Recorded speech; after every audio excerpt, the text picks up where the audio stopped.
Those principles can be applied to any issue that comes along, now or in the future, or issues that we haven't even heard about. And with that, I started over again, and it was amazing how quickly it came. I think it took me just a couple of days. And we call it now the Creed of Freedom. I can't really claim any credit for this, because really you'll recognize it. I'm going to read it in a moment. You'll recognize that this is merely a condensation of the thoughts of the great thinkers of the ages. Many of these concepts you're quite familiar with. My job was merely pull it all together, sort of get it organized into segments, and to streamline it, give it as concise a sentence structure as possible, and make it short so it's all on one page. So it's really not too difficult. It only took me 50 years to do it. But I'm going to close now, and since we're going to come back for a Q&A question in a little while. Well, we still have a chance for some questions, but I'm going to close by reading the Creed for you. And I'd like anybody in this room who wants to become part of what I consider to be the most important historic movement in the world, the movement for freedom, to seriously consider becoming a part of Freedom Force International. We've all got an enrollment form, and if you don't, you can go on the internet and find one. Give it some thought. I would love to welcome you into Freedom Force. I think you'll find it to be the answer, probably the only answer that we have to restore freedom to this planet. And so I'll close now by reading the Creed of Freedom.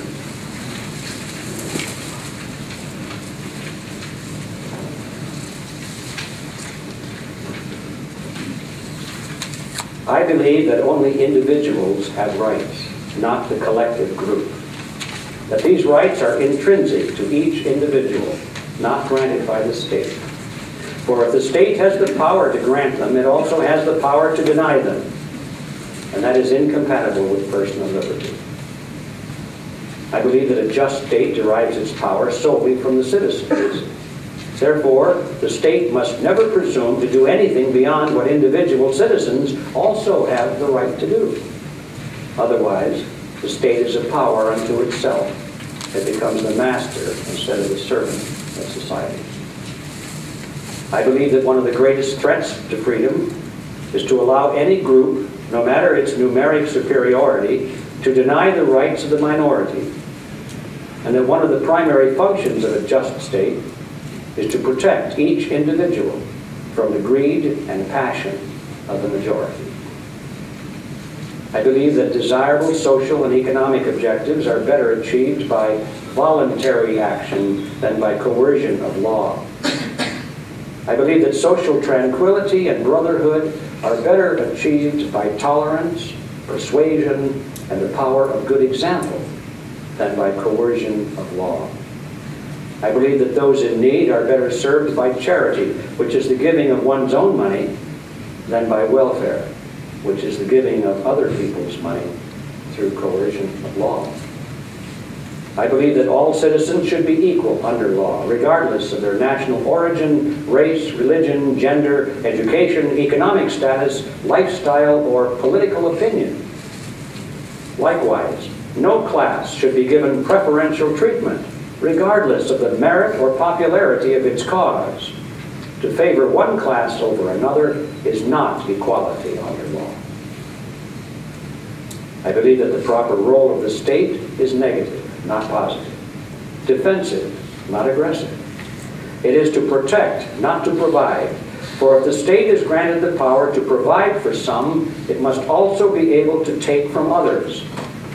And once that power is granted, there are those who will seek it for their advantage. It always leads to legalized plunder and loss of freedom.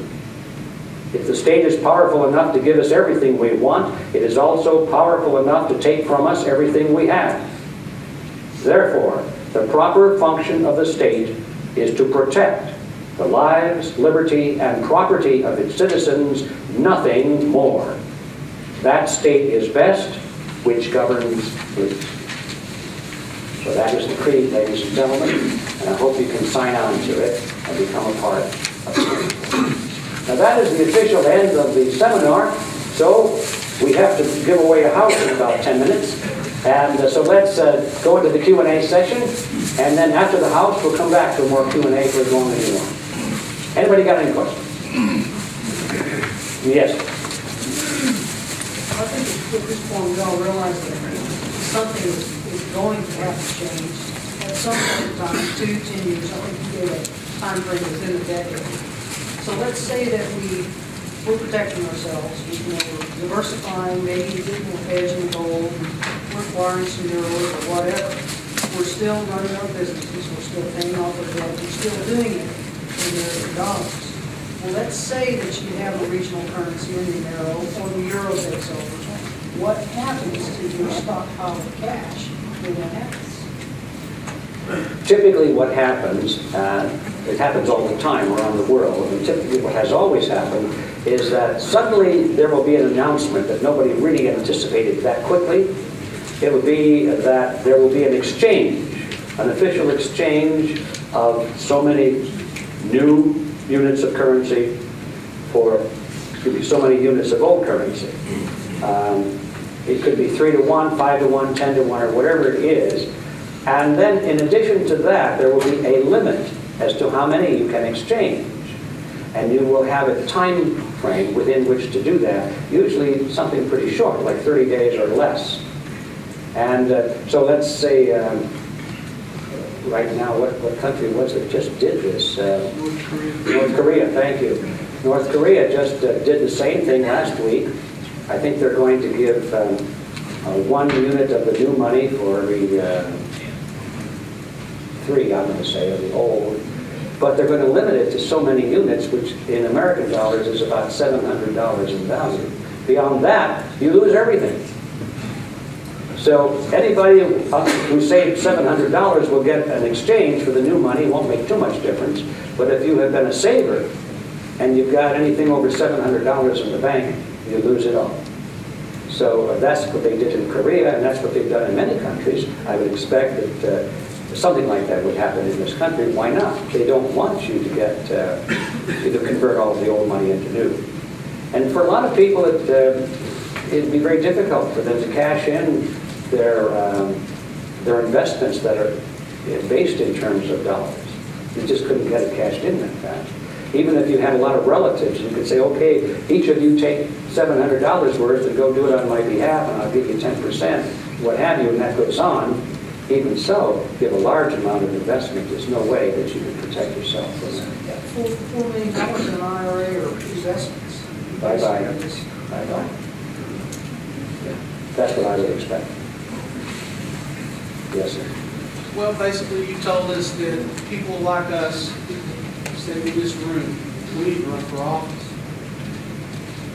Well, I think that we either need to run for office, or we need to find somebody who can run for office. If it's not our personality, if it's not our lifestyle, if it's not our talent, not everybody can run for office successfully, but we can find somebody who can. And we should get solidly behind them and help to build a campaigning organization for that person. The other question is this. You did mention that there's no difference between political parties, and I can see where in many cases that's true. But knowing the liberal side and knowing the conservative side, it appears to me that most of us in this room is going to choose at least the conservative view. And my question is this individual or maybe somebody in this room decides to do this, is it going to be one of the established political parties that we should use, or should we establish a new political party? Well, let me start with the back end of that first. I don't think it's up to us to decide whether it should be one of the established parties or a new party. I'm not particularly a fan of any party because I don't like the party system, but I think we're stuck with it. So we have to live with it. And I think that whether or not it's a new third party or one of the established parties is, I can't answer that until I know the logistics of who is going to run and how many supporters they have and so forth. I don't think it really makes any difference. The object, of course, is to win. And most people would say that if the object is to win, that you probably would be better off sticking with